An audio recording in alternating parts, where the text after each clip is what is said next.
আমার ধারণা ডক্টর জাকির নায়েক শ্লোক নিয়ে খেলা করছেন। উনি শুধু শ্লোক নিয়ে খেলা করছেন।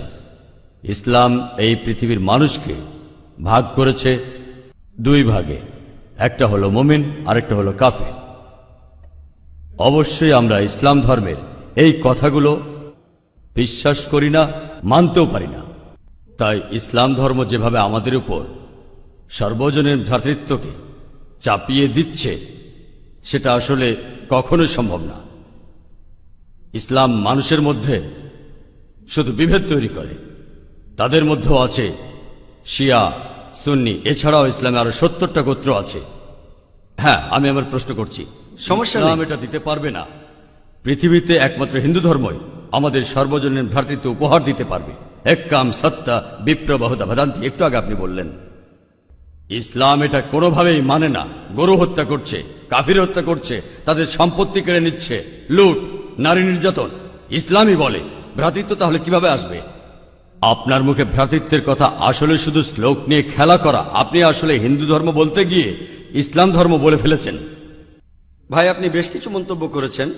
আর ইসলাম বলে ইন্নাল্লাহা মাস-সাবিরিন, নিশ্চয়ই আল্লাহ তাদের সঙ্গে আছেন যারা ধৈর্যশীল। ভ্রাতৃত্ব বজায় রাখতে গেলে আপনাকে ধৈর্যশীল হতে হবে। ধৈর্যশীল যদি আমরা না হই, তাহলে ভাইয়ের সাথে ভাইয়ের যুদ্ধ লেগে যাবে। ইসলাম বলছে সূরা আল বাকারার 153 নম্বর আয়াতে আছে, ইন্নাল্লাহা মাস-সাবিরিন, নিশ্চয়ই আল্লাহ ধৈর্যশীলদের সঙ্গে আছেন। আর ভ্রাতৃত্ব বজায় রাখতে চাইলে ধৈর্যশীল হতে হবে। আর আমি এখানে উপস্থিত গুরুজনদের শ্রদ্ধা করি। তিনি হয়তো হিন্দু ধর্ম সম্পর্কে ভালো জানেন, তবে দুঃখিত যে আমি তার সঙ্গে একমত নই। ইসলাম সম্পর্কে তার জ্ঞান কিছুটা কম। আর ওনার সাথে আমি একমত যে ইসলাম ধর্মে মানুষকে দুই ভাগে ভাগ করা হয়। একটা হলো যারা বিশ্বাসী মুমিন, আরেক দল হলো কাফির, উনি যেভাবে বললেন। আর প্রত্যেক ধর্মেই দুই প্রকার মানুষ আছে, এমনকি হিন্দু ধর্মেও হিন্দু আর অহিন্দু। খ্রিস্টান ধর্মে খ্রিস্টান আর অখ্রিস্টান, ইহুদি ধর্মে ইহুদি আর নন ইহুদি, ইসলামে মুসলমান আর অমুসলমান। তাহলে ইসলাম আলাদা হলো কি করে? আর আমি এখানে হিন্দু ধর্মের সমালোচনা করব না, আমি সমালোচনা করব না। কিন্তু আজকের এই লেকচারে আমি হিন্দু ধর্ম নিয়ে কথা বলবো, কারণ আমি বিভিন্ন ধর্মের একজন ছাত্র হিসাবে আমি বেদ পড়েছি, আমি উপনিষদ পড়েছি। তবে এখানে ছোট্ট একটা মন্তব্য করি। হিন্দু ধর্মগ্রন্থ বেদে আছে যে এই মানুষ জাতি সৃষ্টি হয়েছে সর্বশক্তিমান ঈশ্বরের 4টে অংশ থেকে। তার মাথা থেকে এসেছে ব্রাহ্মণ, বুক থেকে এসেছে ক্ষত্রিয়, আর উরু থেকে বৈশ্যরা ব্যবসায়ী জাত, আর পা থেকে শূদ্ররা বর্ণপ্রথা। আমি এটা নিয়ে মন্তব্য করতে আসিনি, আমি এটা চাই না। আমি চাই না হিন্দু ভাইদের মনে আঘাত দিতে। ইসলাম ধর্ম এটার অনুমতি দেয় না। আমি এসব নিয়ে মন্তব্য করছি না, কোনো ধর্মের সমালোচনা করছি না, আমি কারো সমালোচনা করছি না। আমি কথা বলছি না যে কোনো ধর্ম ভুল। তবে আপনি যদি ভালোভাবে বেদ পড়ে থাকেন, আপনি এখানে সবাইকে বলতে পারেন বেদে কথা বলে কিনা যে স্রষ্টার মাথা থেকে ব্রাহ্মণ এসেছে, তার বুক থেকে ক্ষত্রিয়রা এসেছে, উরু থেকে এসেছে বৈশ্যরা ব্যবসায়ী জাত, বিদ্বান গোত্র, যোদ্ধা গোত্র, ব্যবসায়ী গোত্র, শূদ্র। শূদ্ররা হলো সবচেয়ে নিম্নবর্ণের। আর ডক্টর আম্বেদকর এটা নিয়ে বই লিখেছেন। আমি সব খুলে বলছি না। হিন্দু ধর্ম আমি ভালোভাবে পড়েছি। আমি হিন্দু ধর্মের অনেক কিছু শ্রদ্ধা করি, বেশ কিছুর ব্যাপারে একমত নয়, এটা আমাকে আপনি বলতে বাধ্য করলেন। পবিত্র কোরআনে সূরা আনামের 108 নম্বর আয়াতে আছে, তাহাদিগকে গালি দিও না আল্লাহকে ছাড়িয়ে তাহারা যাহাদিগকে ডাকে, কেননা অজ্ঞানতাবশত তাহারা গালি দিবে আল্লাহ সুবহানাহু ওয়া তাআলাকে। এখানে আমি হিন্দু ধর্মের ভালো দিকগুলো নিয়ে বলেছি। কথাটা হলো তারা এক ঈশ্বরের ধারণায় বিশ্বাস করে। আপনার প্রশ্নের ব্যাপারে বলি যে আপনি বলেছেন মুসলিমরা তারা মানুষ খুন করে, এছাড়াও তারা হত্যা করে। আপনি বললেন গরু, ঠিক আপনি কথা বলেছেন। এই সবগুলো অভিযোগের উত্তর দেওয়া দরকার, সময় এখানে কম, কয়েকটার উত্তর দিচ্ছি। অন্য কেউ প্রশ্ন করেন, আপনাদের সবার ভুল ধারণাগুলো আমি ভেঙে দেব, আমারও ভালো লাগবে। আর ভুল ধারণাগুলো ভাঙিয়ে দিলেই তারা ইসলামকে ভালোভাবে বুঝতে পারবে। এজন্য আমার লেকচারে সবসময় একটা প্রশ্নোত্তর পর্ব থাকে। আর আমরাও বলি যখন কেউ সমালোচনা করে আমারও ভালো লাগে। যত বেশি সমালোচনা হবে তত বেশি বোঝাতে পারবো, তত ভালো করে ইসলামকে বুঝতে পারবেন। আমি সেটাই করি। ইসলামও বলে সত্যকে ছড়িয়ে দিতে। হিকমার সাথে পবিত্র কোরআনে সূরা নেহালের 125 নম্বর আয়াতে আছে, উদু ইলা সাবিলি রাব্বিকা বিল হিকমা ওয়াল মাউযিতিল হাসনা ওয়াজাদিলুম বিল্লাতি আহসান। মানুষকে প্রতিপালকের পথে আহ্বান করো হিকমত আর সদুপদেশ দ্বারা। আর উহাদের সহিত তর্ক করিবে সবচেয়ে উত্তম পন্থায়। যখন বলা হয় আমরা আমিষ খেতে পারবো কিনা, গরু ছাগল কোরবানি দেয় ইত্যাদি, আর অনেক অমুসলিমই বলবে মুসলমান আপনারা সবাই নিষ্ঠুর মানুষ, প্রাণী হত্যা করেন। ভাই আপনাদের আমি বলি, একজন মুসলমান খুব ভালো মুসলমান হতে পারে, এমনকি যদি সে পুরোপুরি ভেজিটেরিয়ান হয়। এটা বলা হয়নি যে আপনাকে অবশ্যই ভেজিটেরিয়ান হতে হবে ভালো মুসলিম হতে গেলে, কিন্তু পবিত্র কোরআনে অনেকবারই বলা হয়েছে যখন তুমি মাংস খেতে পারো তখন মাংস খাবে না কেন। পবিত্র কোরআনের সূরা মাইদার 1 নম্বর আয়াতে উল্লেখ আছে, বলা হয়েছে যে ইয়া আইয়ুহাল্লাযিনা আমানু, হে মুমিনগণ, তোমাদের অঙ্গীকার পূর্ণ করিবে আর তোমাদের জন্য কিছু চতুষ্পদ প্রাণীকে হালাল করা হইয়াছে আর কিছু প্রাণী হারাম। পবিত্র কোরআনের সূরা নাহলের 5 নম্বর আয়াতে উল্লেখ আছে যে আল্লাহ চতুষ্পদ জন্তু সৃষ্টি করিয়াছেন যাহাতে তোমরা শীত নিবারণ করিতে পারো এবং উহাতে বহু উপকার রহিয়াছে এবং উহা হইতে তোমরা আহার করিয়া থাকো। পবিত্র কোরআনের সূরা মুমিনুনের 21 নম্বর আয়াতে উল্লেখ আছে তোমরা চতুষ্পদের মাংস আহার করিতে পারো। আমরা জানি যে আমিষে, এখানে অনেক ডাক্তার আছেন, আমিও একজন মেডিকেল ডাক্তার, এতে অনেক প্রোটিন আছে, প্রচুর আয়রন আছে, আর এগুলো খুবই সুস্বাদু। আর এইসব আমিষ জাতীয় খাবারে আপনি যে প্রোটিন পাবেন, এই পরিমাণ প্রোটিন আর কোথাও পাবেন না, আপনি পাবেন না। নিরামিষের মধ্যে সয়াবিনে আপনি সবচেয়ে বেশি প্রোটিন পাবেন, সেটাও আমিষের প্রোটিনের চেয়ে অনেক কম। আর এবার আমি গরু হত্যা নিয়ে কিছু কথা বলি। যদি হিন্দু ধর্মগ্রন্থগুলো পড়েন, আমি এখানে কোন ধর্মের সমালোচনা করছি না, ভাই একটা প্রশ্ন করেছেন তাই আমাকে সত্য কথাটা বলতে হবে। হিন্দু ধর্মে আমিষ খাওয়ার অনুমতি দেওয়া হয়েছে। হিন্দু ধর্মগ্রন্থে দেখবেন সাধু সন্তরা আমিষ জাতীয় খাদ্য খায়, এমনকি গরুর মাংস। পরবর্তীতে অন্যান্য বেশ কিছু ধর্মের প্রভাবে, যেমন ধরুন জৈন ধর্ম ইত্যাদি, মানুষের উপর অহিংসার দর্শনের প্রভাব এসে পড়ল, তারা প্রাণী হত্যা বাদ দিল, তারা এই দর্শনটাকে তাদের জীবনধারায় যোগ করলো। তবে ইসলাম ধর্ম প্রাণীদের অধিকারের কথা বলে থাকে। শুধু প্রাণীদের অধিকার নিয়ে আমি একটা লেকচার দিতে পারি। পবিত্র কোরআনে আছে পশুর উপর বেশি বোঝা চাপিও না, তাদের প্রতি সদয় হও, তাদের খাদ্য দাও, কিন্তু প্রয়োজনে তোমরা তাদের মাংসও খাইতে পারো। আর যদি আপনি অন্যান্য ধর্মগুলো ভালোভাবে দেখেন, অনেকে আমিষ খেতে বারণ করেছে। এই দর্শনের ভিত্তিটা হলো এই যে আপনি প্রাণী হত্যা করবেন না, কারণ তাদের জীবন আছে, সে কারণে আমিষ খাওয়াটা অন্যায়। আমি এর সাথে একমত। যদি কোনো মানুষ এই পৃথিবীতে মানুষ হত্যা না করে থাকে, সেখানে আমিই থাকব সবার উপরে। সর্বজনীন ভ্রাতৃত্ব হিন্দু ধর্মে আছে যে সব প্রাণী আপনার ভাই। প্রত্যেক প্রাণী, হোক সে সাপ, পাখি অথবা পতঙ্গ। আমি আপনাদের একটা প্রশ্ন করছি যে কোন মানুষটা হাজার হাজার ভাইকে না মেরেও 5 মিনিটের জন্য বেঁচে থাকতে পারে? এখানে যারা মেডিকেল সায়েন্স পড়েছেন তারা ভালো বুঝতে পারবেন যে আপনারা যখন নিঃশ্বাস নেন তখন আপনার শরীরে প্রচুর ময়লা জীবাণু ঢুকে, সেগুলোকে মেরে ফেলেন। তার অর্থ এই ধর্মে বাঁচার জন্য আপনার ভাইদের আপনি মেরে ফেলছেন। ইসলামের সর্বজনীন ভ্রাতৃত্ব বলে মানুষ জাতির প্রত্যেকেই আপনার ভাই। বিশ্বাসের ভ্রাতৃত্বে প্রত্যেক মুসলমানই ভাই ভাই, প্রত্যেক প্রাণীই আমার ভাই নয়। তবে অন্য প্রাণীদের রক্ষা করতে হবে, তাদের ক্ষতি করবেন না, বিনা কারণে তাদের অত্যাচার করবেন না, তবে প্রয়োজন হলে সেগুলোর মাংস খেতে পারেন। ইসলামের সর্বজনীন ভ্রাতৃত্ব বলে মানুষ জাতির প্রত্যেকেই আপনার ভাই। বিশ্বাসের ভ্রাতৃত্বে প্রত্যেক মুসলমানই ভাই ভাই, প্রত্যেক প্রাণীই আমার ভাই নয়। তবে অন্য প্রাণীদের রক্ষা করতে হবে, তাদের ক্ষতি করবেন না, বিনা কারণে তাদের অত্যাচার করবেন না, তবে প্রয়োজন হলে সেগুলোর মাংস খেতে পারেন। তাই যে দর্শন বলে আমিষ খাবার খাওয়া অন্যায়, কারণ এখানে আপনি প্রাণী হত্যা করছেন, বিজ্ঞান প্রমাণ করেছে, এমনকি গাছপালারও জীবন আছে, আপনারা জানেন। তাই এ কথা এখানে খাটছে না যে প্রাণী হত্যা করা অন্যায়। তাই এখন তারা যুক্তিটা পাল্টে বলল যে আচ্ছা, গাছেরও জীবন আছে, তবে তারা ব্যথা অনুভব করে না, তাই গাছ হত্যার চেয়ে প্রাণী হত্যা অনেক বড় অপরাধ। আর আজকের দিনে বিজ্ঞান উন্নত হয়েছে, আমরা জানি গাছও ব্যথা অনুভব করে, এমনকি গাছও কাঁদতে পারে, গাছেরও ভালো লাগতে পারে। তাই গাছ ব্যথা অনুভব করে না, এটা টিকলো না। এখানে ব্যাপারটা হলো যে গাছের কান্না মানুষ শুনতে পায় না, কারণ মানুষ কানে যে শব্দ শোনে সেটা সীমা 20 সাইকেল পার সেকেন্ড থেকে 20,000 সাইকেল পার সেকেন্ড। এই সীমার মধ্যে কিছু হলে মানুষ সেটা শুনতে পায়, এই সীমার নিচে বা উপরে মানুষ কিছু শুনতে পায় না। যেমন ধরুন কেউ যদি ডগ হুইসেল বাজায়, ডগ হুইসেল চেনেন, যেটাকে বলে সাইলেন্ট ডগ হুইসেল। যখন কেউ এই হুইসেল বাজায়, এটা সীমা হচ্ছে 20,000 সাইকেল পার সেকেন্ডের উপরে, 40,000 সাইকেল পার সেকেন্ডের নিচে। কুকুর 40,000 সাইকেল পার সেকেন্ড পর্যন্ত শুনতে পায়। তাই কেউ যদি হুইসেল বাজায়, কুকুর হুইসেলটা শুনতে পারে কিন্তু মানুষ শুনতে পায় না। এটাকে বলা হয় সাইলেন্ট ডগ হুইসেল। একইভাবে গাছপালার যে কান্নাকাটি আমরা মানুষরা কিছুই শুনতে পাই না, তবে গাছও কাঁদে, তারাও ব্যথা অনুভব করে। আমাদের একজন ভাই বললেন, যিনি বিষয়টা নিয়ে বেশ তর্ক করছিলেন, আর আমাকে বললেন, ভাই জাকির, আপনার কথা আমি মেনে নিলাম যে গাছপালারও জীবন আছে, তারাও ব্যথা অনুভব করে, তবে আপনি কি জানেন যে গাছের দুটো ইন্দ্রিয় কম আছে, তাদের 3টা ইন্দ্রিয় আছে, পশু পাখির ইন্দ্রিয় আছে 5টি। তাই গাছপালা হত্যার চেয়ে পশু হত্যা করা অনেক বড় অন্যায়। আমি তাকে বললাম যে ভাই, ধরুন আপনার একজন ছোট ভাই আছে, সে ছোটবেলা থেকে বোবা আর কালা, দুটো ইন্দ্রিয় কম। সে বড় হওয়ার পরে কেউ একজন তাকে খুন করে ফেললো, আপনি কি বিচারককে বলবেন, ও মি লর্ড, এই খুনিকে কম শাস্তি দিন কারণ আমার ভাইয়ের দুটো ইন্দ্রিয় কম ছিল? এই কথাই বলবেন? আপনি বলবেন, ও মি লর্ড, তাকে দ্বিগুণ শাস্তি দিন কারণ সে একজন নিষ্পাপ মানুষকে হত্যা করেছে। তাই ইসলামে এটা কোনো যুক্তি নয় যে 2 বা 3টা ইন্দ্রিয়। পবিত্র কোরআনে সূরা বাকারার 168 নম্বর আয়াতে আছে, যে বৈধ খাদ্যবস্তু আছে তাহা তোমরা আহার করো। তার অর্থ যেগুলো বৈধ আর হালাল খাবার সেগুলো খেতে পারো।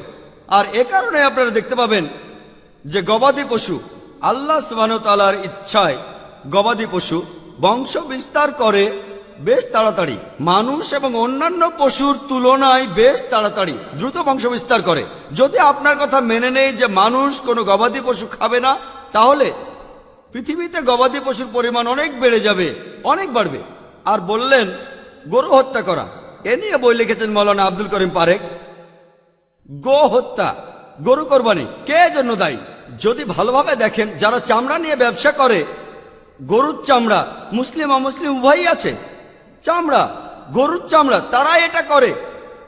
তাই এটা থেকে যারা উপকার পাচ্ছে এই গোহত্যা থেকে, তাদের মধ্যে মুসলিমদের চেয়ে অমুসলিমরাই বেশি। তাই যদি ইতিহাস ভালোভাবে জানেন আর যুক্তিও ভালোভাবে বোঝেন, আমরা জানি আল্লাহ বলেছেন যে বৈধ খাদ্যবস্তু আছে তাহা তোমরা আহার করো, যদি এটা খান এতে কোনো সমস্যা নেই। এছাড়াও যদি ভালোভাবে দেখেন, তৃণভোজী প্রাণীর দাঁতগুলো যদি দেখেন, গরু, ছাগল, ভেড়া, তারা শুধু শাকসবজি খায়, তাদের দাঁতগুলো সব সমান। যদি আপনারা মাংসাশী প্রাণীর দাঁতগুলো ভালোভাবে খেয়াল করেন, সিংহ, বাঘ, চিতাবাঘ, তাদের দাঁতগুলো খুব সুচালো, তারা শুধু মাছ মাংস খায়।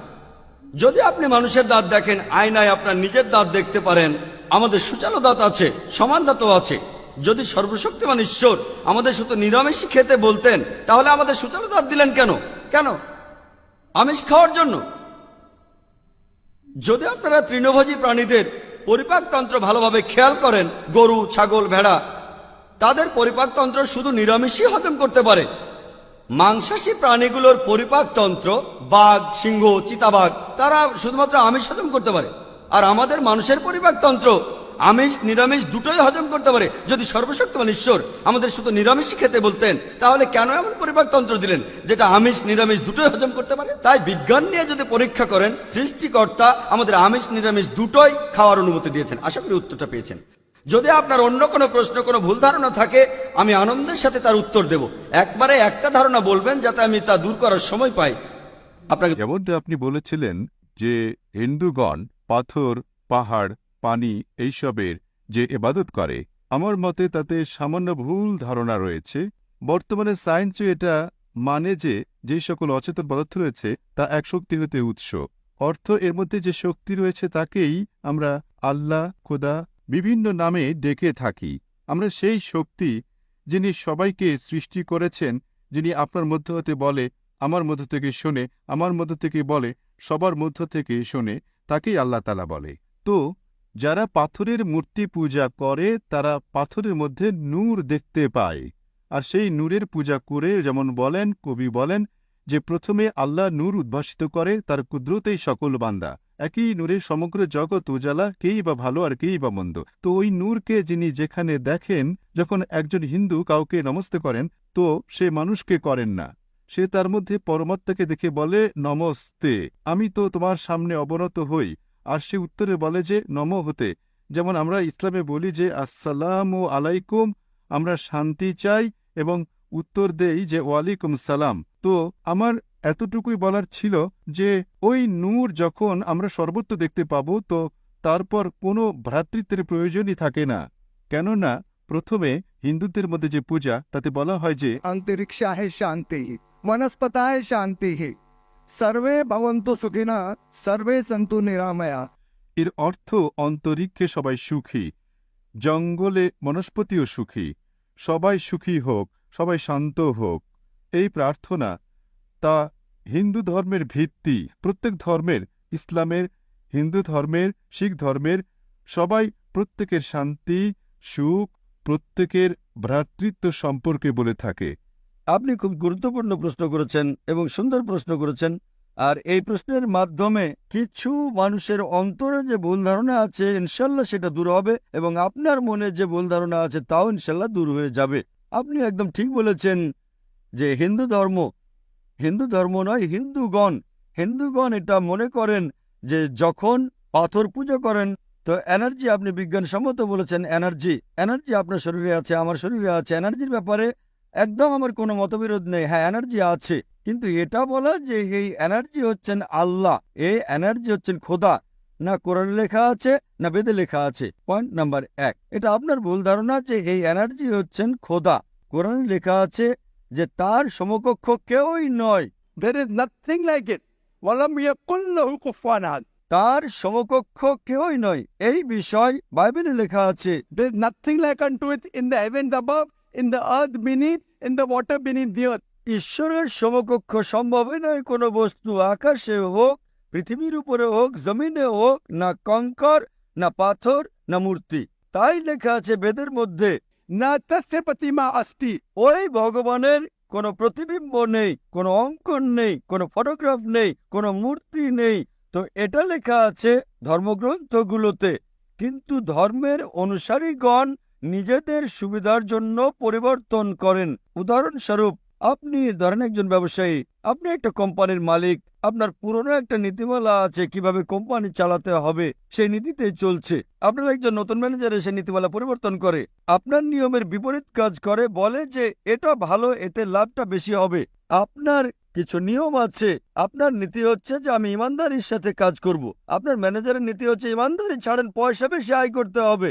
আপনি যখন জানতে পারবেন আপনার ম্যানেজার আপনার নীতিমালা ভঙ্গ করছে, বলবে মালিক বেশি পয়সা পাওয়া যাবে, ঘুষ দেন।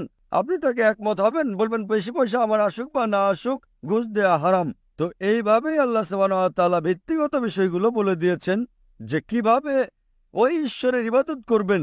এখন মানুষ তাদের ভুল ধারণাতে আল্লাহ তাআলা খোদা ঈশ্বরের কথা ছেড়ে দিয়ে নিজেদের নিয়ম নীতিতে ইবাদত করে যাচ্ছে। আর আমরা কি করছি? ওই মহান খোদাকে গালি দিচ্ছি।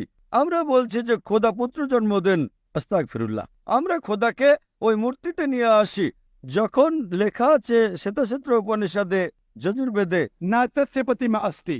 ওই ঈশ্বরের কোনো প্রতিমা নেই, আমরা মূর্তি বানাচ্ছি। উদাহরণস্বরূপ, যদি আমি কাউকে সাহায্য করি, তার ধারণা নেই জাকির দেখতে কেমন, সে কি করে? সে তেলাপোকা বানায় এবং সে সকালে উঠে বলে জাকির ধন্যবাদ।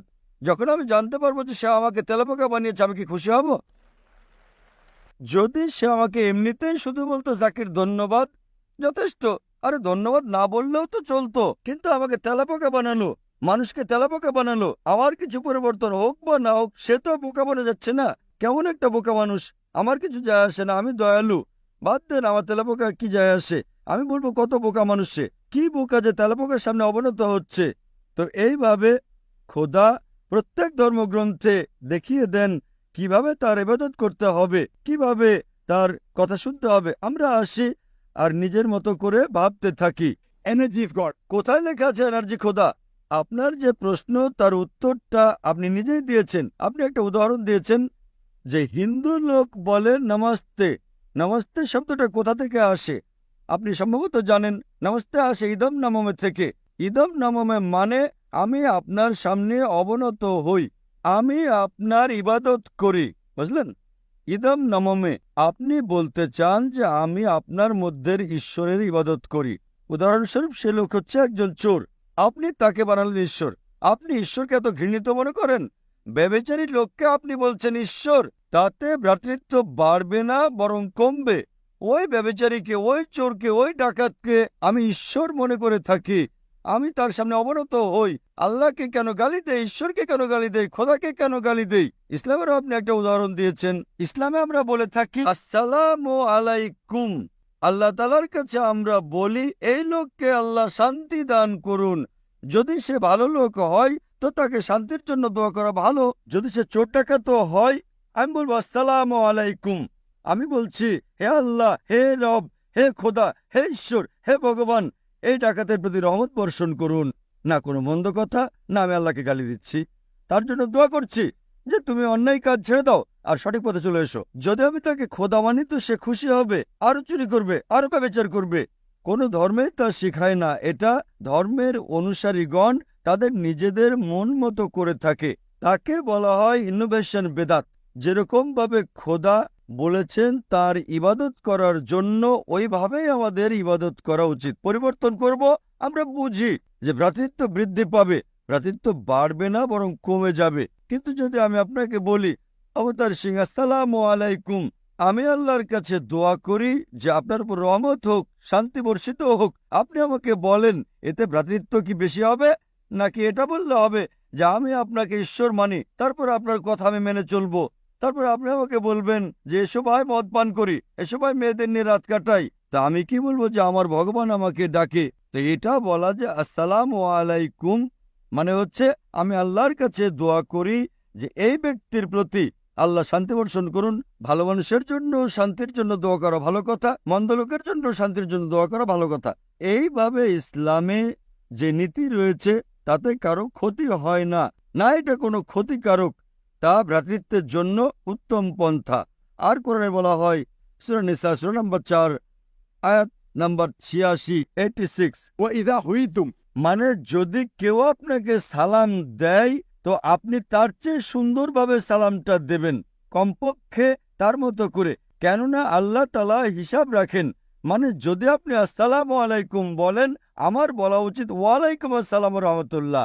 যদি আপনি বলেন আসসালামু আলাইকুম ওয়া রাহমাতুল্লাহ, আমি বলবো ওয়ালাইকুম আসসালাম ওয়া রাহমাতুল্লাহি ওয়া বারাকাতুহু। আরো উত্তম হওয়া চাই বা কমপক্ষে সমান। যদি আপনি বলেন আসসালামু আলাইকুম, আমি বলবো ওয়ালাইকুম আসসালাম। শব্দটা একই কিন্তু অন্তর থেকে আসে ওয়ালাইকুম আসসালাম, এতেও শক্তি বেশি, এটা উত্তম। তো কোরআনে লেখা আছে যদি কেউ আপনাকে সালাম দেন তার চেয়ে উত্তম সালাম দেবেন, বা তার চেয়ে উত্তম না দিতে পারেন। যদি সে বলে আসসালামু আলাইকুম ওয়া রাহমাতুল্লাহি ওয়া বারাকাতুহু, কমপক্ষে সেটুকু তো বলেন ওয়ালাইকুম আসসালাম ওয়া রাহমাতুল্লাহি ওয়া বারাকাতুহু। এই শিক্ষা আছে কোরআনে, তাতে ভ্রাতৃত্ব বাড়ে। তো ভুল পদ্ধতিতে ইবাদত করা যা বেদের পরিপন্থী, কোরআনের পরিপন্থী, বাইবেলের পরিপন্থী, গ্রন্থের পরিপন্থী, সেটা করলে ভ্রাতৃত্ব বাড়ে না বরং কমে যায়। এজন্য আমরা এটা জেনে নিই যে ঈশ্বর যিনি আমাদের সৃষ্টিকর্তা, আমাদের খালিক, তিনি জানেন যে কিভাবে তার ইবাদত করতে হবে। তিনি ভালো জানেন। উদাহরণস্বরূপ আপনাকে ডাক্তার ওষুধ দিলেন যে এই লাল বড়ি খাবেন সকালে, সবুজ বড়ি খাবেন দুপুরে। আপনি বললেন বাদ দেন লাল সবুজ বড়ি, আমি খাবো নীল বড়ি। আরে তিনি তো ডাক্তার, তিনি জানেন। তো এইভাবে আমাদের সৃষ্টিকর্তা, আমাদের পালনকর্তা খোদা, তার কথা মতো চলা। এজন্য যে মানুষ খোদার কথা মান্য করে চলে তাকে বলে ইসলাম, মানে সমর্পণ, তাকে বলা হয় মুসলিম। তো যদি কেউ আল্লাহর নির্দেশ মতো চলে থাকে তাকে বলে ওই ব্যক্তি যে আল্লাহর কাছে আত্মসমর্পণ করে। আশা করি উত্তরটা পেয়েছেন। আমি একজন হিন্দু। আমরা ভিন্ন ভিন্ন উপায়ে স্রষ্টার উপাসনা করি। আমরা তো হিন্দু, এখন আমাদের উপাসনা করার নিয়মটাও আলাদা। এটা নিয়ে আমরা কোনো চিন্তা করি না যে আপনারা কোন নিয়ম মেনে উপাসনা করেন। এটা নিয়ে আমাদের মধ্যে কোনো বিরোধ নেই।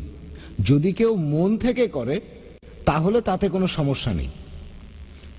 এখন আমাদের হিন্দু ধর্মের দর্শনটা এরকমই বলছে যে কোনো মানুষই এটা পারবে। আর আপনি বললেন যে মোহাম্মদ নবী, তার উপরে কেউ যেতে পারবে না আপনার হিসাবে। কিন্তু আমাদের দর্শন বলছে যে কোনো মানুষই সেই ধরনের স্তরে পৌঁছাতে পারে।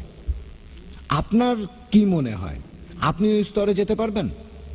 ভাই প্রশ্ন করলেন আর বললেন যে আপনি হিন্দু, আপনাদের উপাসনা ধারণাটা আলাদা। আর বললেন কোন পদ্ধতিতে আপনার আপত্তি নেই যদি মন থেকে করা হয়। মন থেকে করলে কোনো সমস্যা নেই। মন থেকে করলেও ঠিক করতে হবে। মন থেকে যদি চুরি করি আপনার কি তাতে কোনো সমস্যা নেই? মন থেকে করেন তবে ঠিক কাজটা করেন। হ্যাঁ, কি করছেন সেটাই আগে ভাবেন। কি করছেন আপনি? পূজা করছেন, কার পূজা সেটাই গুরুত্বপূর্ণ। কেন করছেন, কাকে করছেন, কিভাবে করছেন, বুঝতে পারছেন আমার কথা? মন দিয়ে করেন তবে ঠিক কাজটা করেন। মন থেকে করাটা গুরুত্বপূর্ণ, অবশ্যই গুরুত্বপূর্ণ, তবে তার সাথে কাকে পূজা করছি, কেন করছি সেটাও গুরুত্বপূর্ণ। যদি বলি মন দিয়ে চোরের পূজা করব, আপনি মানবেন? মন দিয়ে পূজা করব রাবণের বা চোরের, মানবেন সেটা? বলবেন আমি রাক্ষসের পূজা করি। হ্যাঁ, এটা তো ঠিক না। আপনি কি এটা মানবেন? মানবেন, তবে তাদের নিচে রাখবেন, বলবেন তারা নিচে, উপরে না। আমি চাই সবাই যেন উপরে থাকে। আপনি কি উপরে রাখতে চান না নিচে? উপরে, মাশাআল্লাহ, আমিও চাই সবাই উপরে থাকুক। হ্যাঁ, সেজন্য বলি মন দিয়ে করেন কিন্তু ঠিক কাজটা করেন। একটা ভালো কাজ দুটো তরিকায় হতে পারে, দুটো আলাদা পদ্ধতিতে করা যায়। যদি দুটোই ঠিক হয় আমরাও মেনে নেব। এবার আপনার প্রশ্নে আসি, যে আমি এই কথাটা আগেও বলেছি, নবীজি মোহাম্মদ সবার উপরে। উপরে মানে আল্লাহ তাআলার পরে। এটাই বলেছি যে আল্লাহ তাআলার পরে তিনি 1 নম্বর। এটা হলো নির্দেশ মানার ক্ষেত্রে। তারপর সাহাবীগণ, নবীজির সহচরেরা। আপনি প্রশ্ন করলেন যে আপনাদের দর্শন অনুযায়ী একটা মানুষ যে কোনো স্তরে পৌঁছতে পারে। বললেন আমি কি নবী মোহাম্মদের স্তরে পৌঁছতে পারবো? কখনো না। সেই স্তরে পৌঁছানোর চেষ্টা করতে পারি, আমি চেষ্টা করব, কখনোই পৌঁছতে পারবো না। কেন পৌঁছতে পারবো না? কারণ জানি তিনি ছিলেন আল্লাহ তাআলার রাসূল। কেন পৌঁছতে পারবো না? এটা হাদিসে বলা হয়েছে যে নবী রাসূলগণ সবার উপরে। যদি আমি আল্লাহকে বিশ্বাস করি, যদি কোরআনে বিশ্বাস করি, যদি বিশ্বাস করি যে নবীজির নির্দেশগুলো মানতে হবে, হাদিস আর কোরআন থেকে আমরা জানতে পারি যে মানুষের মধ্যে সবচেয়ে উপরের স্তরে হলেন নবী রাসূলগণ। আমি নবী রাসূল নই। কেন? আল্লাহ পরিষ্কারভাবে বলেছেন, সূরা আহজাবের 40 নম্বর আয়াতে উল্লেখ করা হয়েছে, ما كان محمد أبا أحد من رجالكم ولكن رسول الله وخاتم النبيين وكان الله بكل شيء عليما। নবী মুহাম্মদ সাল্লাল্লাহু আলাইহি সাল্লাম তোমাদের মধ্যে কোনো পুরুষের পিতা নন, বরং তিনি আল্লাহ তাআলার রাসূল এবং নবুয়তের সিলমোহর। নিশ্চয়ই আল্লাহ সব বিষয়ে জানেন। নবী মুহাম্মদের পরে কেউ নিজেকে নবী দাবি করলে তাকে পাগলের ডাক্তার দেখাতে হবে। কেন? এই বইটাই প্রমাণ দিচ্ছে। যখন আপনি জানতে পারবেন এই বইটার কথাগুলো সব ঠিক, আপনিও পরীক্ষা করেছেন, তাহলে বইটার কথা আপনাকে মানতে হবে। যদি না বইটা ভুল হয়, তাহলে এই পবিত্র কোরআন আর এই সহিহ হাদিস আমাকে বলছে কোনো মানুষই নবীদের স্তরে পৌঁছতে পারবে না। যদি এখন আমি বলি আমি পৌঁছতে পারবো, হ্যাঁ, আমি সেজন্য চেষ্টা করতে পারি। কেন করব? হয়তো আমি এসেছি নিচু স্তর থেকে, হয়তো 20% উঠেছি, 30%, 40%, কাছাকাছি। অনুকরণের চেষ্টা করছি, 100% মানার চেষ্টা করছি। যেমন ধরেন, ক্লাসের টিচার যদি বলেন যে ইংরেজি পরীক্ষায় কেউ 100তে 100 পাবে না, এটা হতে পারে, তবে অঙ্কে আপনি পেতে পারেন। ঠিক? তাহলে দেখতে পাচ্ছেন কোরআন আর হাদিসে এই কথা বলা হয়েছে যে কোনো মানুষ নবী রাসূলদের স্তরে পৌঁছতে পারবে না। আল্লাহ তাআলা তাদেরকে মনোনীত করেছেন। আমি কাছাকাছি যাওয়ার চেষ্টা করতে পারি, কাছাকাছি পৌঁছতেও পারি, তবে এক স্তরে যেতে পারবো না। আর আপনাদের হিন্দু ধর্মের দর্শন অনুযায়ী শুধু অবতারদের স্তরে নয়, ঈশ্বরের স্তরেও আপনি পৌঁছতে পারবেন। তারপর আপনি যদি ঈশ্বর হয়ে যান, লোকজন আপনাকে পূজা করবে। ঠিক? ঠিক না ভুল? সীমা বেঁধে দিচ্ছেন কেন? তার মানে আপনিও ঈশ্বর হতে পারেন। ঠিক না ভুল? ঈশ্বর হতে পারবেন? আপনি কি ঈশ্বর হতে পারবেন? না, পারবো না। কেন হতে পারবেন না? সীমাটা কি জন্য? এর একটা সীমা আছে। আমরা ঈশ্বর হতে পারবো না। আপনি ঈশ্বর হতে পারবেন না কেন? কেন হতে পারবেন না? নবী রাসূলরা তো আরো নিচে, কিন্তু ঈশ্বর হতে পারবেন না কেন? কেন? ঈশ্বরকে শাদী করতে হবে। খোদার শাদী করতে হবে। ও শাদী হয়ে গেছে? হ্যাঁ। খোদার শাদী করার প্রয়োজন হয় বাচ্চা কাচ্চা হওয়ার জন্য? না না, শাদী বলতে আমি শাদী কথাটা আসলে আমি এখানে আসলে- বলছেন ভক্তি করার জন্য। হ্যাঁ, ভক্তি। হ্যাঁ, তবে শাদী কথাটা এখানে খাটে না। ওইভাবে আমি বলিনি। আচ্ছা আসলে আচ্ছা, আমি বুঝিয়েছি- মনের দিক থেকে আপনি ঠিক আছেন, আপনি ভক্ত হতে পারবেন। তবে তবে ইসলাম আর হিন্দুইজমের মধ্যে পার্থক্য আছে। আপনাদের ধর্ম অনুযায়ী আপনারা সবকিছু ত্যাগ করে দেন, আপনারা দুনিয়াদারি বাদ দিয়ে দেন। ইসলাম ধর্মে দুনিয়াদারিও দিনের ভেতরে পড়ে। যতক্ষণ আপনি বিয়ে না করছেন ততক্ষণ ভালো মুসলিম হতে পারবেন না। দুনিয়াদারি সামলান। আপনারা হিন্দু ধর্মে কি করছেন? সবকিছু ছেড়ে দিচ্ছেন। ছেড়ে দেবেন না, একসাথে করাটাই হচ্ছে পরীক্ষা। আমি যদি বলি যে আমি স্কুলে অন্য কোনো সাবজেক্ট পড়বো না, শুধু অঙ্কই করে যাব, বিজ্ঞান পড়বো না, ইতিহাস পড়বো না, ভূগোল পড়বো না, বাংলা পড়বো না, শুধু অঙ্কই পড়বো, তাহলে তো আমি ফেল করবো। হয়তো অঙ্কে আমি বিশেষজ্ঞ হয়ে যেতে পারবো, কিন্তু ইতিহাসে অন্তত পাস তো করতে হবে 33 নম্বর পেয়ে, বিজ্ঞানে কমপক্ষে 33 নম্বর তো পেতে হবে। তাহলে বাকি সাবজেক্টগুলোতে কমপক্ষে 33 নম্বর পেতে হবে। যখন আমি মেডিকেল কলেজে পড়ছিলাম, এমবিবিএস করছিলাম, সেখানে স্পেশালাইজ করেছি। এরপরে দেখবেন এমবিবিএস এর পরে এমডি, তারপরে হার্টের উপর বিশেষজ্ঞ ডিএম, হার্টের উপরে বিশেষজ্ঞ হচ্ছি। ব্রেন সম্পর্কেও তো কিছু জানতে হবে। যদি ব্রেনের সম্পর্কে কিছু না জানি, তাহলে হার্টের চিকিৎসা করব কিভাবে? আমি হার্টের চিকিৎসা করতে গেলে তো ব্রেন সম্পর্কেও কিছুটা জানতে হবে, তাই না? ইসলাম ধর্ম এমন কিছু যুক্তি আছে। আমি এখন একজন ফুল টাইম দায়ী। এখন যদি আমি বলি দায়ী হওয়ার জন্য কখনো শাদী করব না, ঈশ্বরের সঙ্গে আমি শাদীর কথা বলছি না, কোনো মহিলার সাথে শাদী করব না, বাচ্চা কাচ্চা নেব না, আমি কিছুই করব না, শুধু দাওয়াই দেব, এটাও ঠিক না। দাওয়া দেবেন, তবে এটা ফরজ যে আপনি ভালো স্বামী হবেন, একজন ভালো বাবা হবেন, একজন ভালো ছেলে হবেন। সবচেয়ে সেরা সন্তানটা হতে বলছি না, অন্তত 33 নম্বর পেয়ে পাস তো করেন, ঠিক আছে? আমি সবচেয়ে ভালো স্বামী হতে বলছি না, অন্তত 33 নম্বর পেয়ে পাসটা করে ফেলেন, বুঝলেন? আমি খুব ভালো বাবা নই, অন্তত 33 নম্বর তো পান। দাওয়ার উপরে বিশেষজ্ঞ।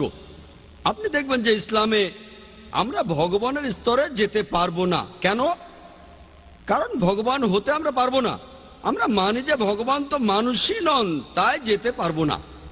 নবী রাসূলগণ মানুষ, তবে আল্লাহ তাআলা তাদেরকে মনোনীত করেছেন বিভিন্ন জাতির মানুষকে পথ দেখানোর জন্য।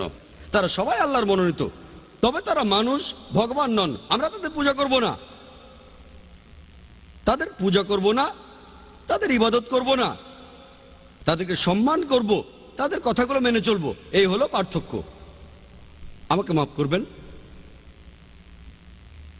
আপনি শাদীর কথা বললেন, ভক্তির কথা বললেন। দেবদাসীদের নাম শুনেছেন? দেবদাসী, হ্যাঁ হ্যাঁ, আমি শুনেছি। দেবদাসীরা কি করে? দেবদাসীদের শাদী হয় দেবতার সাথে, ঠিক? তারা যায় কার সাথে? হিমালয়ে যায়। সন্ন্যাসীরা যায়, দেখেন এগুলো পরিসংখ্যান। সন্ন্যাসীরা হিমালয়ে যায় তপস্যা করার জন্য। কার তপস্যা? ভগবানের। তাদের পিছনে থাকে দেবদাসীরা। কারণটা কি? এই নিয়মটা একসময় ঠিকই বদলে যাবে। ঠিক আছে, কিন্তু এই দেবদাসীরা শাদী করে ভগবানকে, কিন্তু যায় সন্ন্যাসীদের সাথে। কি জন্য? এজন্যই আল্লাহ তাআলা বলেছেন সূরা রুমের 21 নম্বর আয়াতে, এখানে বলা হয়েছে যে আমি পুরুষ ও নারীর মধ্যে সৃষ্টি করেছি পারস্পরিক ভালোবাসা।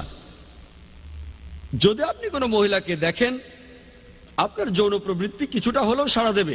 যদি কিছু না হয়, তাহলে ডাক্তারের কাছে যেতে হবে। যদি বলেন আমি মেয়েদের দেখি, সুন্দর সুন্দর মেয়ে, আমার কিছুই হয় না, তাহলে সমস্যা আছে। এজন্যই এসেছে হিজাব। পবিত্র কোরআনে সূরা আহজাবের 59 নম্বর আয়াতে উল্লেখ করা হয়েছে, হে নবী, তোমার স্ত্রীদের বলো, তোমার কন্যাদের বলো, আর মুমিন নারীদেরকে যখন তারা বাইরে যাবে তখন যেন চাদর পরে, যাতে করে তাদের চেনা যায়, আর এতে করে তাদের উত্ত্যক্ত করা হবে না। তাহলে পবিত্র কোরআন বলছে যদি মহিলারা বাইরে যায়, তারা যেন চাদর পরে, হিজাবের ভেতর থাকে, পুরো শরীর ঢাকা থাকে, সির্ফ মুখ আর হাত দেখা যেতে পারে।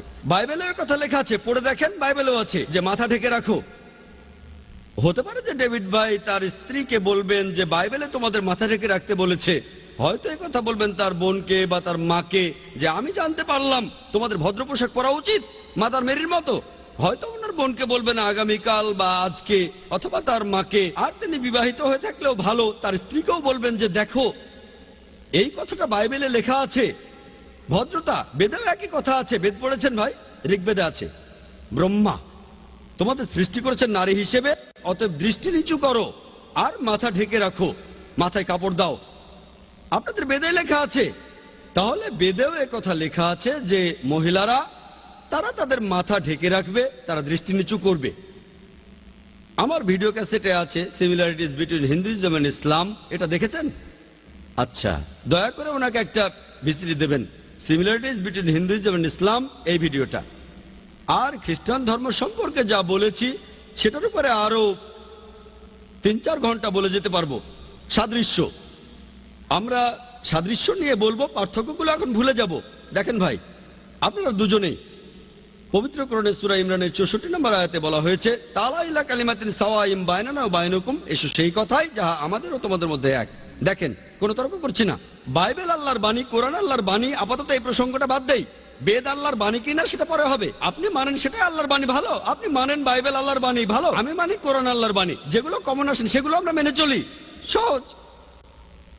যেগুলো আলাদা সেগুলো নিয়ে পরে কথা বলবো। যেটা কমন সেটা দেখেন। বাইবেল বলছে ঈশ্বর একজন, বেদ বলছে ঈশ্বর একজন, কোরআন বলছে ঈশ্বর একজন, তাহলে ঈশ্বর একজন। বাইবেল বলছে মূর্তি পূজা করো না, বেদ বলছে মূর্তি পূজা করো না, কোরআন বলছে মূর্তি পূজা করো না, সেজন্য আমরা মূর্তি পূজা করি না। বাইবেল বলছে নবী মুহাম্মদ সাল্লাল্লাহু আলাইহি ওয়াসাল্লাম আসবেন, বেদ বলছে মুহাম্মদ সাল্লাল্লাহু আলাইহি ওয়াসাল্লাম আসবেন, কোরআন বলছে মুহাম্মদ সাল্লাল্লাহু আলাইহি ওয়াসাল্লাম হলেন শেষ নবী, আমরা শেষ নবীকে মানি। বাইবেল বলছে যে মহিলারা ভদ্রতার সাথে পোশাক পরবে, তাদের মাথা ঢাকবে, বেদে কথা বলছে, কোরআনে কথা বলছে, মহিলারা ভদ্রভাবে থাকবে। বাইবেল বলছে মদ খেও না, বেদ বলছে মদ খেও না, কোরআন বলছে মদ খেও না, আমরা মদ খাবো না। বাইবেল বলছে শুকর খেও না, মনুস্মৃতিতে লেখা আছে শুকরের মাংস খেও না, শুকরের মাংস খাবো না। তাহলে আসেন যেগুলো কমন অন্তত সেগুলো মেনে চলি, পার্থক্যগুলো নিয়ে পরে কথা বলবো। আমাদের মধ্যে যেগুলো কমন অন্তত সেগুলো মেনে চলেন মন থেকে, মন থেকে, ঠিক আছে? আমার নাম ডক্টর ব্যাস, একজন মেডিকেল ডাক্তার। আমরা এখানে এসেছি সার্বজনীন ভ্রাতৃত্ব নিয়ে নতুন কিছু কথা শুনতে।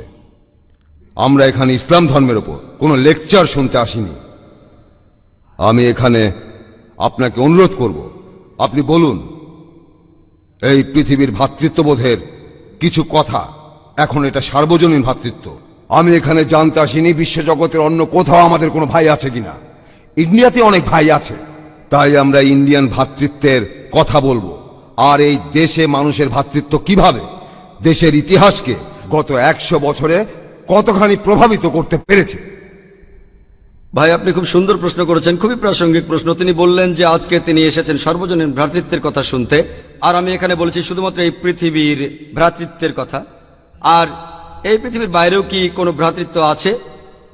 আপনি একজন ডাক্তার, আলহামদুলিল্লাহ।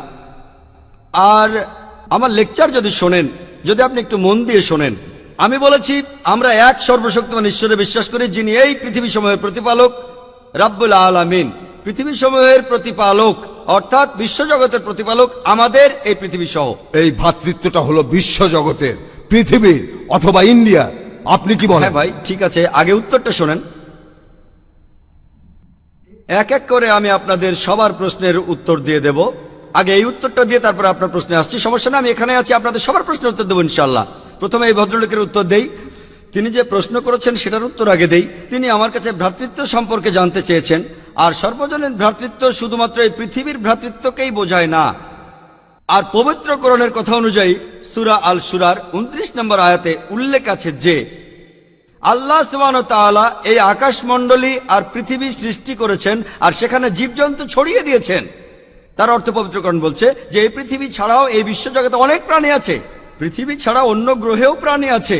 বিজ্ঞান এখনো এটা প্রমাণ করতে পারেনি যে পৃথিবীর বাইরেও আরো জীবন আছে। আপনারা জানেন যে বিজ্ঞানীরা এখন রকেট, স্যাটেলাইট, আরো কত কিছু এগুলো পাঠিয়ে দেখছে যে কোথাও প্রাণী আছে কিনা। এখনো প্রমাণিত হয়নি। বিজ্ঞান বলছে এটার সম্ভাবনাই বেশি।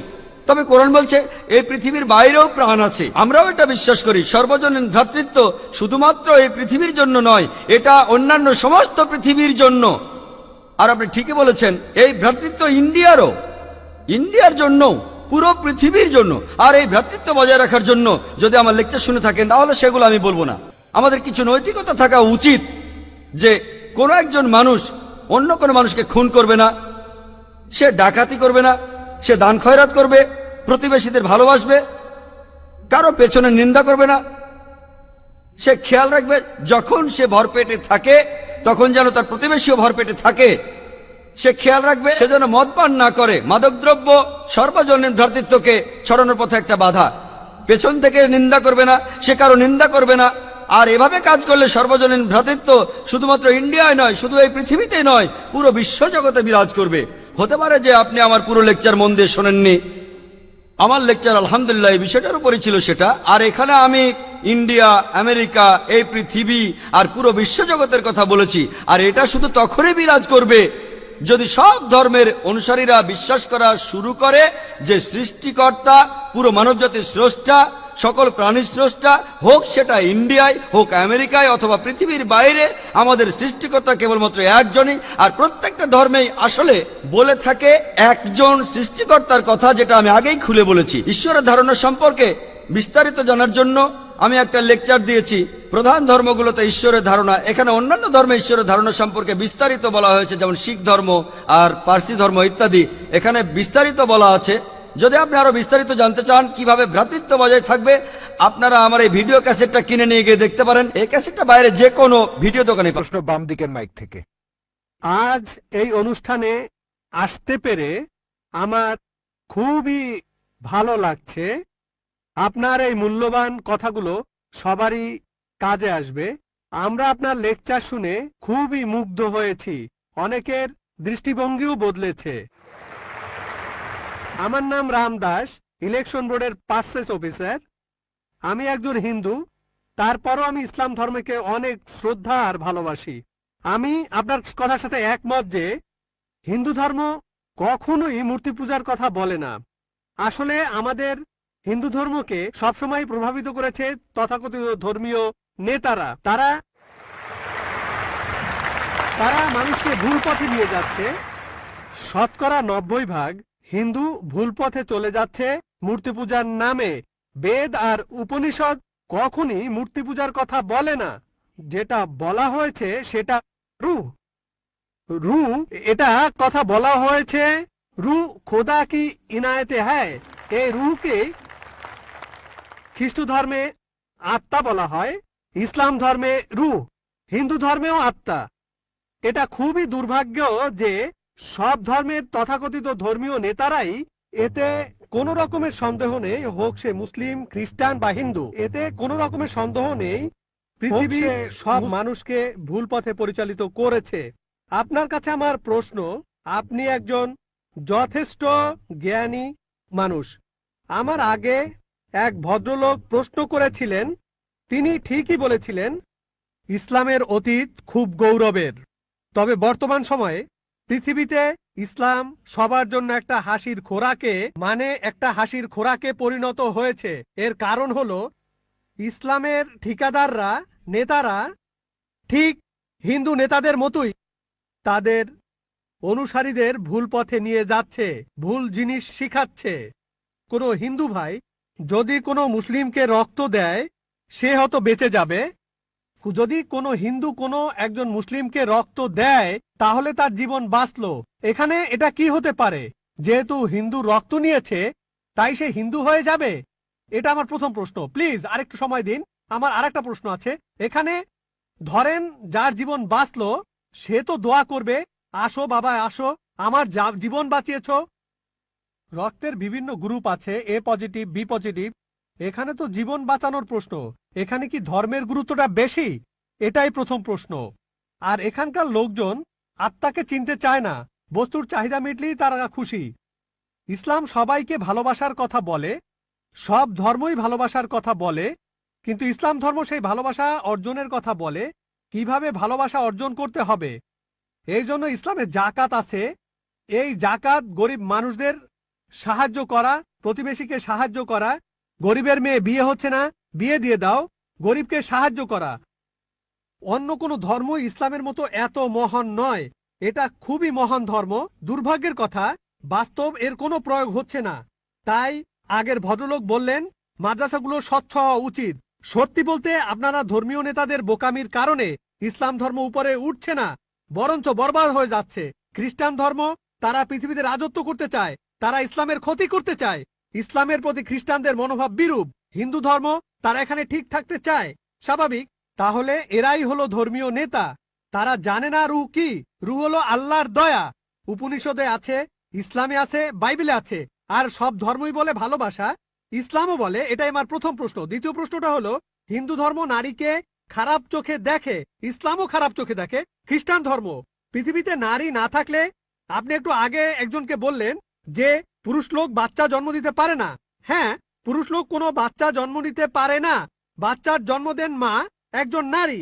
তাহলে ব্যাপারটা কি দাঁড়াচ্ছে? যে পুরুষকে জন্ম দিচ্ছে একজন নারী, সেই পুরুষই নারীকে ছোট করছে, সে হোক হিন্দু, খ্রিস্টান বা মুসলিম। এভাবে দেখবেন যে সব ধর্মেই একই রকম অবস্থা চলছে। আমরা সবাই সব ধর্মই এখন ধ্বংসের পথে যাচ্ছে। নারীকে কোনো ধর্মই সম্মানের চোখে দেখা হয় না। পৃথিবীর সব ধর্মই নারীদেরকে সবসময় খারাপ চোখে দেখছে। এটাই আমার দ্বিতীয় প্রশ্ন। ইসলাম কি বলে যেদিন কিয়ামত হবে, তার মানে মহাপ্রলয়, ইসলাম ধর্ম কিয়ামত সম্পর্কে কি বলছে? আপনাকে ধন্যবাদ এই ছোট্ট লেকচারের জন্য, ভালো কথাগুলোর জন্য ধন্যবাদ। আপনি বললেন আমার কথা আর ইসলাম ধর্মের কথা। আমার কথা যদি বলেন, সমস্ত প্রশংসা শুধুমাত্র আল্লাহ তাআলার। বললেন আমি জ্ঞানী, বললেন আমি অনেক জানি, আমি শুধুমাত্র একজন ছাত্র। আমি নিজেকে একজন ছাত্র মনে করি ইসলাম ও অন্যান্য ধর্মের উপর।